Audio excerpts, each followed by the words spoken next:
I don't like Series 9. Now I know that's annoyed a lot of you already, but bear with me because today we're going to explore why I think this era of Doctor Who is more controversial than some fans would like to admit. We'll look at Clara's arc, the return of Gallifrey, and why I can't stand that beloved war speech. And unfortunately, the cracks start to show from the very beginning. We open on a war-torn planet, and there's one thing you can't criticise Moffat for is his creativity. He's an ideas man, and this is at times both his strength and weakness as a writer. This opening imagery is excellent and undeniably Doctor Who.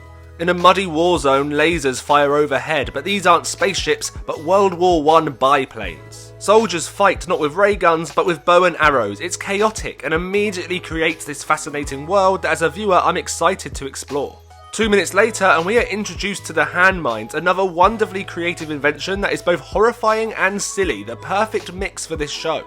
The way they all slowly rise from the mud is a wonderful piece of tea time horror, and then, just if that wasn't enough, we learn that the little boy is actually Davros, creator of the Daleks. And this moment has always made me laugh because you've just got to hope that Davros isn't a common name on Skaro, because otherwise the Doctor just assumes and could have easily abandoned this random kid, which has always made me giggle. Thank God he weren't called George. The issue is, we very quickly move on from this wonderfully intriguing setting to Connolly Sarth. Now I love this snake guy, I think he's wonderful. But then we jump back to Earth and all the planes have stopped in the sky, and I love this idea, what a great mystery. However, suddenly I feel like I'm watching 3 episodes in one, being teased with mysteries that are then answered almost immediately. If we take the plane moment for example, they start talking about how these could potentially be frozen bombs hanging in the sky, and every time I am gutted this isn't what's happening, that this isn't some strange invasion using our own technology and inventions against us, because that sounds great. I'm a big believer that scenes should flow, and unfortunately I find this opening 15-20 minutes far too segmented.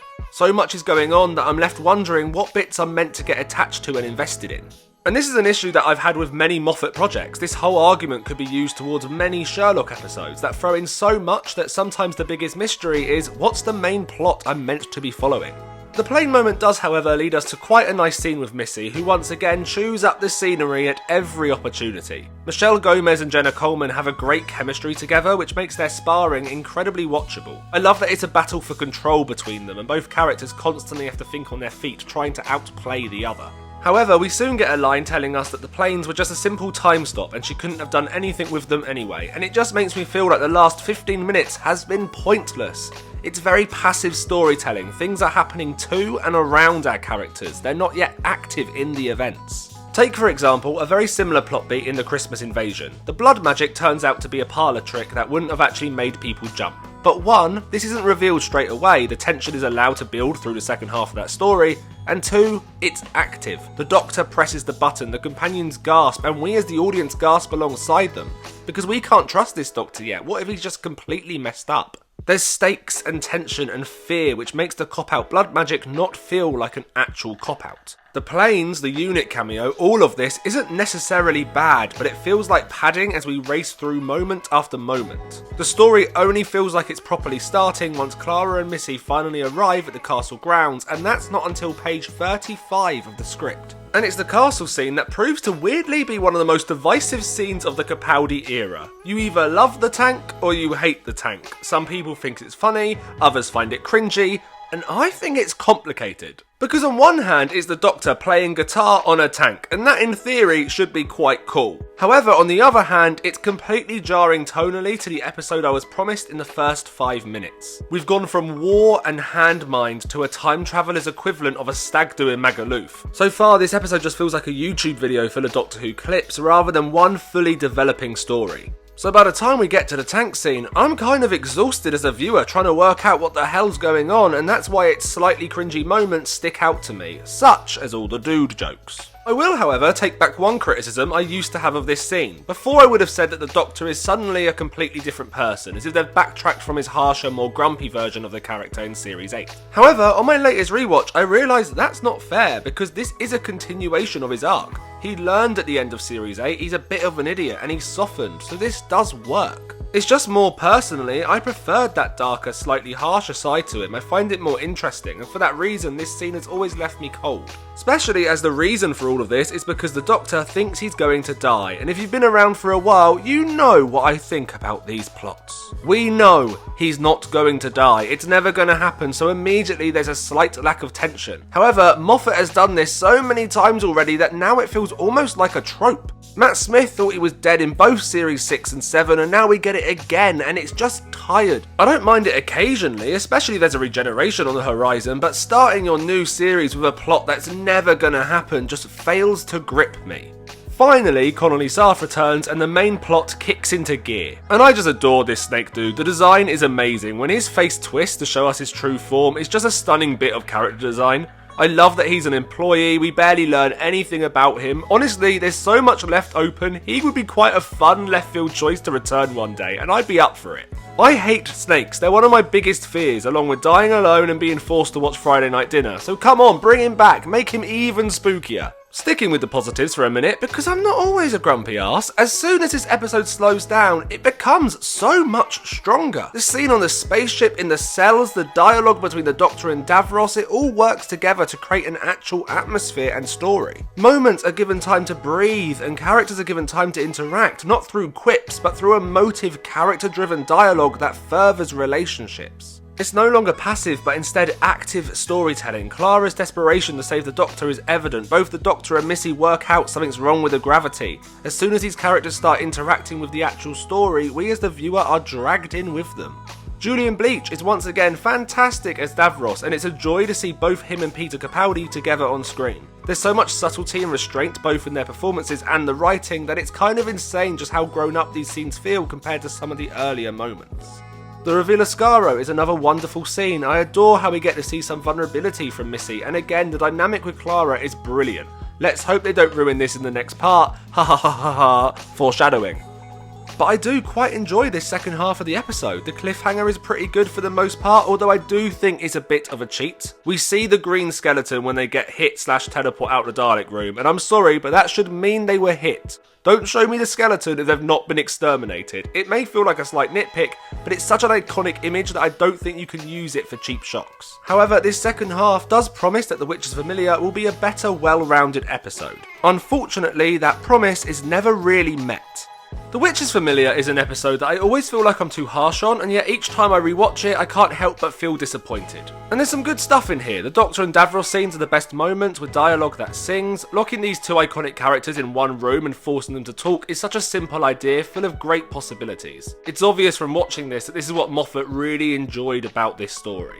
There's moments that don't work, the less said about Davros opening his eyes the better, but the actual relationship that's being explored between the two characters makes for a fascinating watch. However, once again, it's the Daleks themselves that draw the short straw. I never liked the Daleks in the Moffat era, mainly because their menace seemed to rely heavily on our knowledge of previous stories rather than making them actually scary and daunting in the moment. Here the Daleks are kind of stuck in one room with very little to do. Nearly every Moffat Dalek episode has an extermination count of 0, and that just seems so odd to me. When these iconic foes return to the screen, I want a bloodbath. I don't want to hear about their love for killing and destruction, I want to see it. And it doesn't have to be a full-on invasion. Series 1's Dalek does a small-scale story perfectly, but I need something.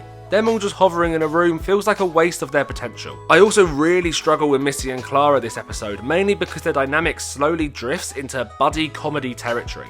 There are multiple times when 3 jokes are stacked on top of each other when one great zinger would have been the smarter, funnier choice. Their subplot also leads us to Clara being trapped in a Dalek and the whole Daleks can't say mercy nonsense that I just can't get invested in. 1. The Daleks have said mercy before, in the Moffat era, but that actually doesn't bother me too much. Doctor Who's always been crap at remembering what came before, and at this point, that's part of the charm. My main issue is that it's useless lore being used as story. Every time I watch it, I'm like, why can't the Daleks say mercy? It seems stupid that they can't. Of course they know that word, of course they can say that word, it just seems so silly to me. And I just find this episode and the two-parter as a whole crammed full of bits and pieces that never fully come together to tell a complete tale. And the more I think about it, the more it starts falling apart, which is a shame because so much of it has the promise of an episode I would like. And listen, I know already some of you are seething, and that's so fair. This is just my opinion, and that's okay. Also, I don't want you to think I'm slating Moffat. That's not my intention. As a writer trying to break into the industry, that would be a very bad career move. But also, I think art is just open to interpretation and critique. That's part of it. Also, I'll always praise Moffat for his ability to try something new. He never plays it safe, and that's a great quality for a creative to have. He takes big swings, sometimes they pay off, other times they don't, and that's just part of the creative process. Just for me personally, this story doesn't work as an opening to a season, and I'm not surprised many casual fans struggled with it. It's quite lore heavy, its tone is incredibly uneven, and its action is limited. Not something you'd expect from the opening episode of this show. Also, I hate the fucking tank. You're an arsehole, Moffat. You're an arsehole. Under the Lake is a fun first part that offers some nice Doctor Who spooks. I've always liked a base Under Siege story. I feel like the concept of Doctor Who sometimes allows writers too much freedom, so condensing time and space into one tiny setting means that story and character gets a chance to shine. The three main positives of this episode are the mystery, the monsters, and the side characters. The mysterious plot is built up incredibly well, allowing audiences to guess along and theorise as the story progresses. The eyeless ghosts might be my favourite monster this season, not that they have much competition, more on that later, but I adore the design. They're creepy, I love their little mouths moving, there's just a sinisterness that comes with them, and the show does a great job at establishing them as a threat while adding a fun sci-fi twist on ghosts. However, the strongest aspect of this first part, and the story as a whole, is without a doubt the supporting cast. The group of side characters have such an interesting energy, each with their own personalities that bring something new to the story, and they also feel like fully realised people, which isn't easy in such a short runtime. Cass is a wonderfully crafted character, and I love how her disability is incorporated into the story. The fact her lip reading skills help the Doctor understand what the ghosts are saying is such a simple yet effective piece of storytelling. One day I will talk about disabled representation in television because it's an interesting subject that I have opinions about, but to keep it brief, I find a lot of the time disability is used as easy representation. You can feel shows patting themselves on the back for even acknowledging that different people exist, but here it doesn't feel like that. Her deafness isn't what she brings to the story, instead it's her skills, her lip reading ability, her leadership, her commanding presence, and it's incredibly refreshing to see. The atmosphere of this first part is also incredibly strong. It feels very old school Doctor Who, which is in no way a criticism. The Doctor and companion dynamic once again shines through, and they continue to set up Clara being far too comfortable in life and death situations incredibly well. Unfortunately, I do think they occasionally sacrifice the darker, creepy mood for some unnecessary jokes. If there's one thing I think the show has struggled with for years now, is their refusal to let genre take the lead. If you're doing the spooky haunted base episode, you don't need humour. It's not always beneficial to the story, and when a jokey moment is incorporated into an episode that doesn't need it, the moment comes across as incredibly forced. I have always despised the card scene. One, I don't think it makes the Doctor feel alien, but instead a bit dumb, but more importantly, the episode comes to a halt for this scene to play out. It feels forced, it's so unnatural because the episode is aware that this moment is meant to be the comedy bit, and so is written, directed, and performed as such. Now, you can have the Doctor say the wrong thing, you can have the Doctor be a bit of an arsehole, but you don't need to cover that up with a giggle. I'm not saying Doctor Who shouldn't be funny, but jokes shouldn't break drama. This isn't a sitcom and it needs a better balance than we have here. Another issue I have, not really with the episode but with the structure of Series 9 as a whole, is the cliffhanger. The Doctor appearing as a ghost at the end is a great cliffhanger in theory, but following a two-part the Doctor is going to die with another the Doctor is going to die just feels repetitive. I want proper stakes, I want to feel off guard and worried for the characters, but pulling the same tricks multiple times in a row is never going to achieve this for me. And if you think I'm being harsh here, let's talk about Before the Flood. Before the Flood angers me. We'll talk about plot and all that nonsense in a minute, but if you've watched my videos, you'll know I love a monster, and you'll know exactly what criticism is coming. The Fisher King is a waste of everyone's time. Design-wise, he's brilliant, but that's when we're lucky enough to get 2 seconds of screen time with him. So much build-up to this character, the reason why all of this is happening, and yet he barely does anything. He stands around, he has a walk, he growls at some water, and done. There's a reason why I've seen this image of him towering over the 12th Doctor so much on Twitter, because that's kind of the only good striking image we get of him. He looks amazing, there is so much promise here, and they just do nothing with it. And this is an issue that plagues Series 9. Monsters constantly take second place. The Daleks sit around, the Fisher King stands around, we get multiple episodes with no real monster, and I'm sorry, but what are we doing? I want villains and danger and horror and scares and weird green goopy guys. Like, the actors are great and the character drama is interesting, but this is Doctor Who and we can do both. There are far too many episodes this season where characters stand around talking about threats, or where the promise of aliens gets boiled down into a raven. And I get annoyed at this episode because they have the Fisher King and he looks so cool, but where is he? What is he doing? Where's he gone? Now, there's some fantastic moments in this episode. I adore Clara telling the Doctor to die with the next one. I think the Doctor only coming up with a plan once he realises Clara is going to be the next one to die is a wonderful bit of character writing that offers some lovely tension between 12 and Bennett. But this episode just had so much promise and none of it's really fully realised. I feel like part 1 was the setup and this one needs to be the epic climax, and it's just not, in my opinion. It's messy and a little boring, and I'm not going to apologise, and for that I'm incredibly sorry. The Girl Who Died is an episode I can imagine many fans not liking. It's bonkers, very tongue-in-cheek, and offers little in the scares department. But personally, although not my style of episode, it does a lot of things right in ways Series 9 usually struggles. Tonally, this episode is consistent. It's a comedy through and through with a Benny Hill theme thrown in for good measure. It's not necessarily my kind of comedy, and I rarely rewatch this episode because of that, but at least it knows what it is and isn't ashamed to go full ham with it. And the emotional moments don't feel shoehorned in, they're not out of place, they're carefully slotted into the structure of the story, offering the viewer moments of sincerity away from the madness. I can't say I like this episode, but I respect it for its craft and dedication. The Maya are quite a fun villain, though once again they continue the Series 9 trend of being hideously underused. I actually always forget we see their monstrous form, which goes to show just how little this episode sticks with me as soon as the credits roll. Capaldi is on top form once again, and here his comedic talents are put to good use. 12 doesn't feel jarring here because he fits perfectly into the world this episode has created. It's why I bang on so much about tone and atmosphere. It's the difference between jokes and plot beats landing or feeling forced. It's one of the most important aspects in storytelling, and I'm always shocked more writing teachers don't cover it in a lot of detail.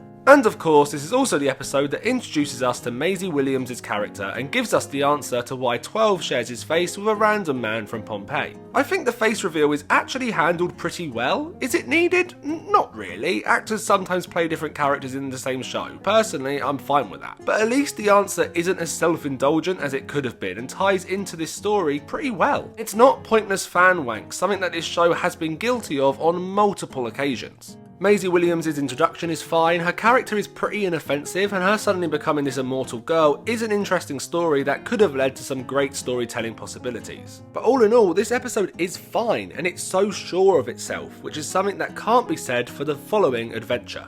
The Woman Who Lived is the best example of everything I think Series 9 struggles with. Tone barely exists, with a plot that thinks it's more emotional and grown up than it actually is. The pitch of this episode is amazing. A young woman despises a doctor for making her immortal and ruining not just her life but her sense of self. There is a ridiculously poetic story to be told there, with heart and raw honesty surrounding life and death and what it means to be human. And at times this episode kids itself into thinking it's exploring that, but it's not, because we get a ridiculous side character played by Rufus Hound who is so out of place in what should be a sad drama, and we also get the lion from Wizard of Oz proving that the show was struggling for a budget. He looks like one of those teddies you put in the microwave, and honestly, fucking fry him, he's useless. The Woman Who Lived doesn't know what it wants to be. Is it a drama or a comedy? Is it serious or camp? Is it Doctor Who or a CBBC show? The character of Me is so one note that it's impossible to feel any sort of connection to her, which unfortunately this episode, and her arc as a whole, relies on.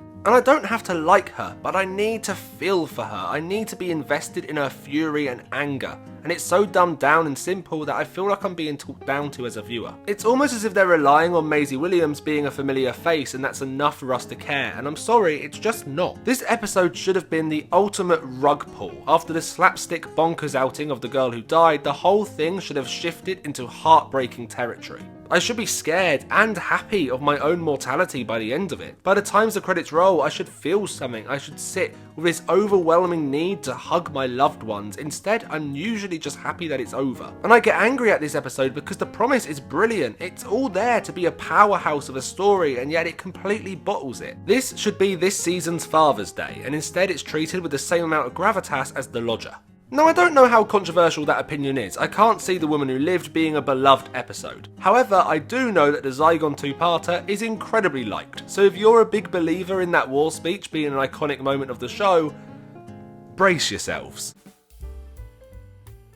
I could talk in depth about the intricacies of the plot, the continuation of the 50th, or the Zygons' iconic status in the show being slightly left field due to their limited appearances. I could break down the whole two-parter, scene by scene, explaining what works for me and what doesn't. However, I think that'd be a little pointless, because this whole story falls apart as soon as I think too hard about its messaging. The allegory of this adventure is without a doubt about refugees. It's all there, and I have seen this story praised over and over again for how well it handles its subject matter and the beautiful message it gives about acceptance and being kind. And that would be lovely.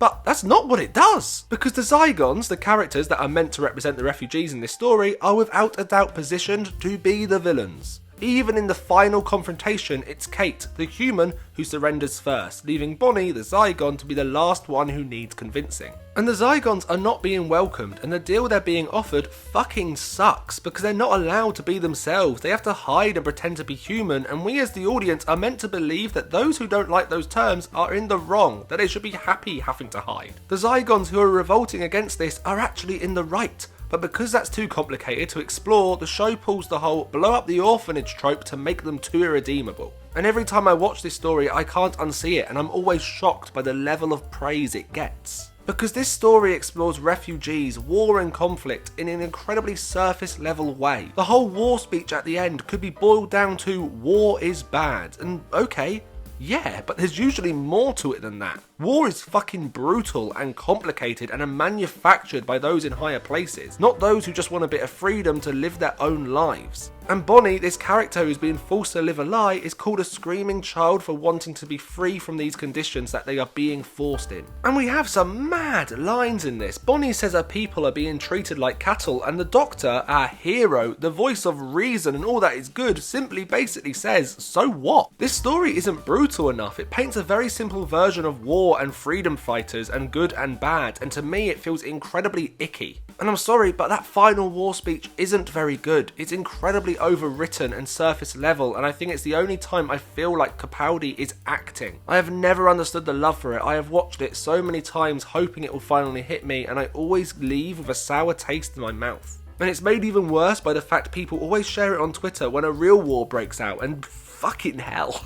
And then there's the little things. I think having Osgood back completely undermined her death in Series 8. I know the whole point is we don't know which one died, but I'm sorry, for me that's having your cake and eating it. Death should have consequences, and having a carbon copy on hand of a character you killed off means those consequences are non-existent. I just don't like this two-parter. I think it completely drops the ball with everything it's trying to do and say. The Zygons look good though, they look great. Let's move on, and hopefully the next episode, oh dear God.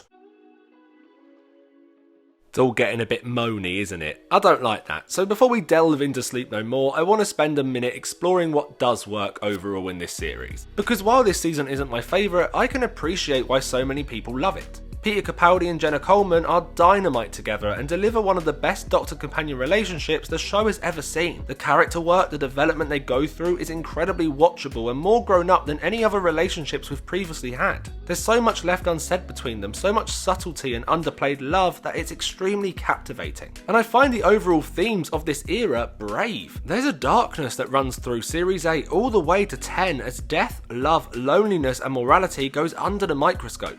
The bigger arcs are incredibly well crafted, even if individual episodes leave me cold, and this era at times looks beautiful with some of the best visuals the show has ever had. There is so much to love here and so much to praise. This era takes big swings, giving us a version of Doctor Who that we have never had before. And although I completely understand why casual viewers struggled with it, it's very tailored to fans and doesn't have the easy accessible viewing experience that other eras had, I do wonder that if they had stuck around a little longer, maybe they would have fallen in love with a more grown-up storytelling Moffat and co were aiming for. And now, after that little palate cleanser, let's venture into the land of Gatiss. Sleep No More is more a theme park ride than an episode of telly. It's almost ironic that the last line the 12th Doctor says in this is "none of this makes any sense," because it does feel like a collection of ideas thrown together in the hopes it will somehow make a story. First of all, let's talk about the episode's gimmick, which is of course the found footage style. Now, I'll be honest, I'm not a big fan of found footage, so this was always going to be a tough sell to me. However, I do think this episode misunderstands one of the core elements that makes found footage scary. Found footage feels menacing when little is known about its origins. Its maker, its creator, should always feel slightly mysterious, as if we as the viewer never quite know who found the footage and why they pieced it together for our own morbid entertainment. Sleep No More ditches this right out the gate as we are introduced to Rhys Shearsmith's character. He acts almost as a narrator of the piece, holding our hand through every plot beat, and it's kind of irritating.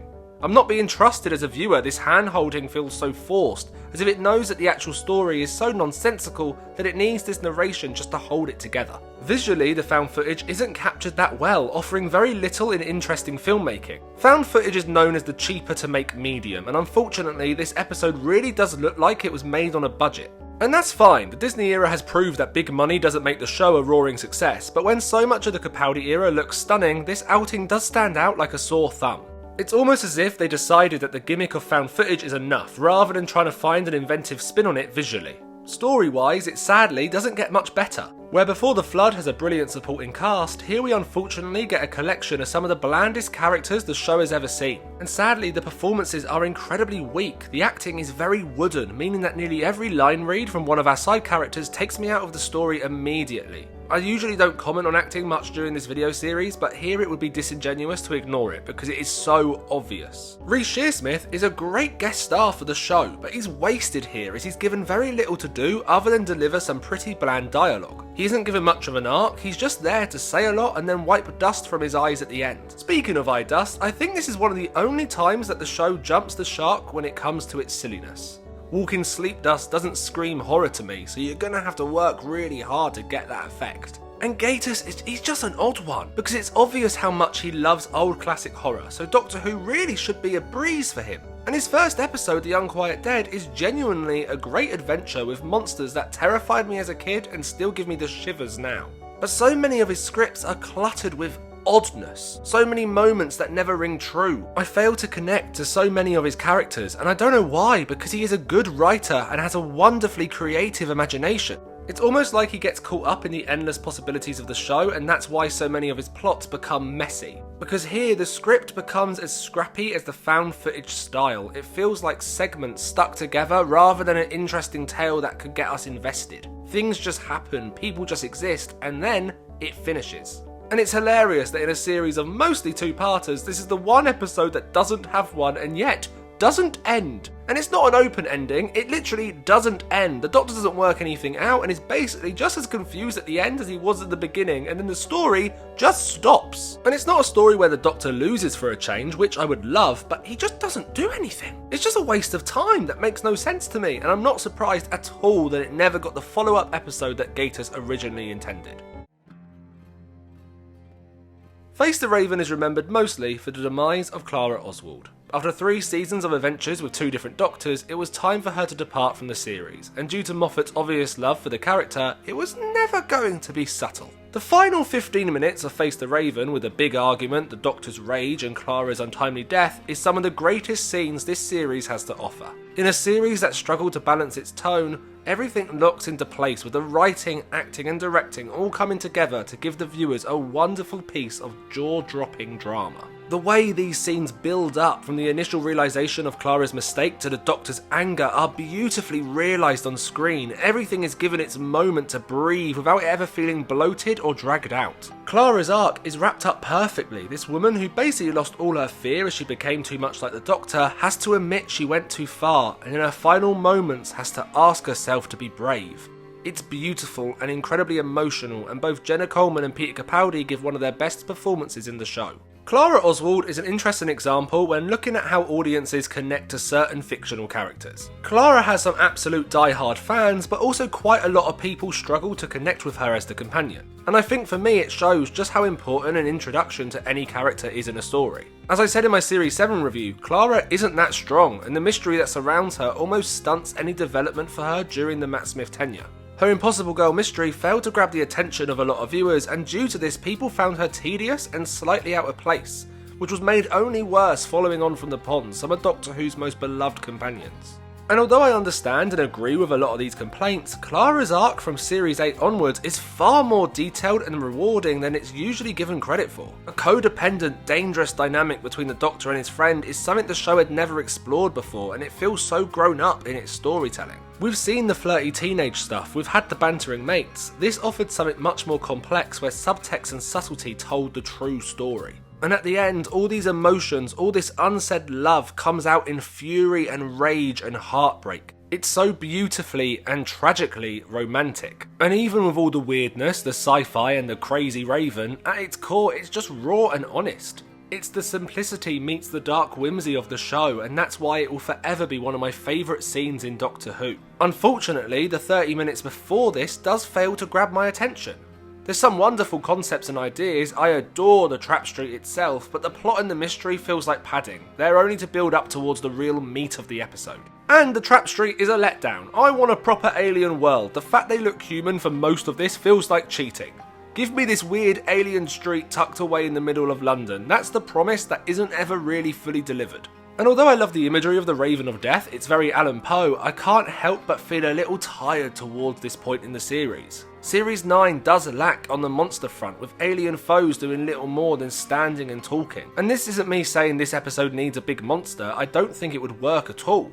But I do need the series to be structured better, so this smaller, more intimate episode feels like a change of pace rather than the status quo. I sometimes wonder a lot of the time if I would enjoy these episodes more if they were in a different series, because I think having them all together is why I find Series 9 so exhausting. And again, we fall into the trouble with me as a character. This series needs an audience to care about this plot, and I struggle to connect to her. I don't feel anything, and that's the issue. I'm kind of numb to it all. I'm only ever invested by the Doctor's reaction to her, not by her as a character in her own right. But any complaints can't take away from how much I love this ending. I adore it. It's honestly perfect and gives us a great cliffhanger leading us into the next episode. So here we go. It's time. Let's talk about Heaven Sent. It's fucking good, isn't it? I had you go in there, didn't I? You thought I was going to slate it, but that would be ridiculous because it's a work of fucking art. Heaven Sent is not your traditional episode of Doctor Who. It's Moffat taking another big swing, and this time he knocks it out of the park. If there's one word to sum up Heaven Sent, it would be trust. Moffat trusts Capaldi to carry this. He trusts Rachel Talalay to capture his script, and Capaldi has to put all of his trust into the creatives to make sure it doesn't turn into him having a leisurely stroll around a castle for 45 minutes. This kind of story can only work if the whole creative team is working as a unit. Everyone has to pull their weight and deliver their best, and they did, because the result is one of the most experimental yet gorgeous episodes of the show. First, we have the script. This is one of Moffat's tightest, most controlled pieces of writing he has ever produced, and that's including all his other works. He's a writer who likes to throw a lot of different ingredients into his stories. It's why so many are overflowing with sitcom humour. But here, he restrains himself. Not a line of dialogue is wasted, not a single moment is undercut. This is the show at its most grown up. We also witness Moffat perfect some of his trademark styles. The Doctor appearing in the TARDIS as he works out how to escape his approaching death is very similar to Sherlock's Mind Palace. But here it works. In Sherlock, the Mind Palace stuff feels indulgent because it's mainly used just to prove how clever Sherlock is. Here, it's crammed full of emotion. It's an insight to the Doctor's mind and how his refusal to grieve affects him. The fact Clara appears constantly with her back to him, the last thing he saw of her in Trap Street, is such a simple yet effective detail. This isn't a look how clever the lead is, instead it's a look how broken and furious he is, and that's immediately more interesting as a viewer. Also, Heaven Sent does something that a lot of Series 9 fails to do.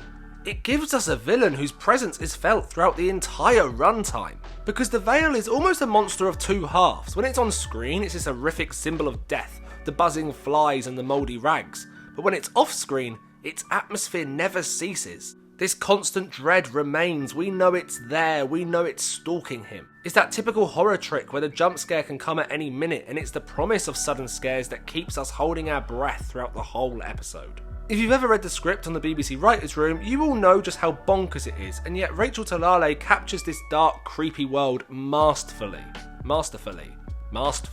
fuck. The visuals of Heaven Sent are so rich and detailed, everything has a purpose, and it stands amongst those prestigious TV shows, all while having a much smaller budget. But directing isn't just about making something appealing for the eyes, but instead it's about creating the visual language of the themes. Heaven Sent deals with grief and the refusal to mourn. It deals with loneliness and being haunted by your own demons and secrets, and this is captured perfectly. Close-ups convey the fear and claustrophobia, wide shots are used to capture that emptiness, the world lacks colour and vibrance and hope. All these very raw human emotions are combined with a grim fairy tale energy. The stars glisten, the castle rotates and changes, and it's all stunning in a dark and macabre way. A good director is as much as a storyteller as a writer is, and here, Rachel Talalay proves why she is one of the best creatives the show has ever had. And finally, of course, we have Peter Capaldi. He is the perfect actor for an episode like this. His presence on screen has always been so powerful. He brings a certain gravitas to his roles that you just can't teach. He's just got it. What I think really helps here is Capaldi has a rich theatre history, starring in many different genres of stage plays. He knows how to hold an audience, how to bring a character to life in a very revealing and intimate setting, and he's using these skills here to command your attention. We like to praise loud performances, the screaming and the crying is usually what gets award buzz, but actually it's subtlety and quietness that I believe is the hardest skill to master as a performer. But Capaldi knows how to portray so many emotions with a single look. His eyes are so emotive and they just suck you in, and due to the directing and the razor sharp script, he's allowed to fully immerse himself into this challenging episode. And the biggest lesson the show, and just creatives in general, can take away from Heaven Sent is believe in your concept. This doesn't need showy effects or forced fan service, the idea is the full story. The Doctor, lonely and refusing to grieve, has to work out where he is while being stalked by a nightmare. That's the pitch, and that's exactly what this episode delivers, never deviating from it in an attempt to spice things up. Stories should deliver their promise, and this one excels in that.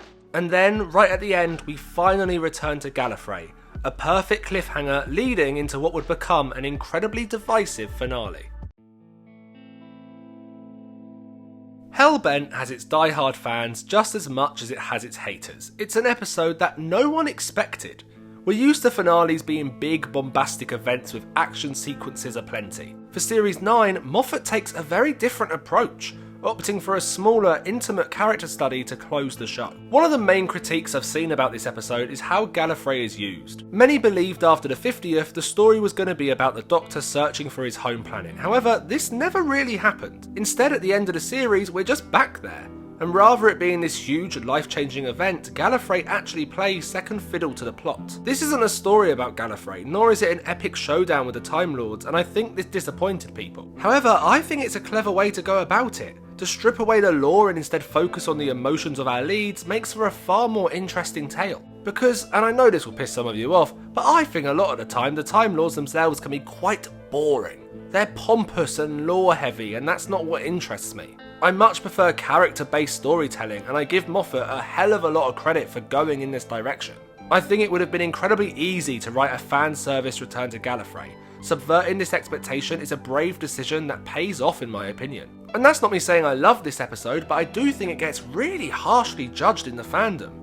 It's a brave piece of storytelling, crammed full of pathos and romance, not in a traditional sense, but in a very grown-up, very mature way. If Heaven Sent is a tale of anger and denial, Hellbent is a story of acceptance, of having to look in the mirror and come to terms with your own demons and struggles. The Doctor doesn't win here, he doesn't save the day, there's nothing that actually needs putting right apart from himself. He's dark in this and menacing, and Capaldi plays it with such a beautiful fury. I know the scene where he uses a gun is probably controversial, but personally, I think it's perfect. It's uncomfortable territory. One of the main rules of the show is that the Doctor doesn't use guns, and I understand why for some this scene would be one step too far.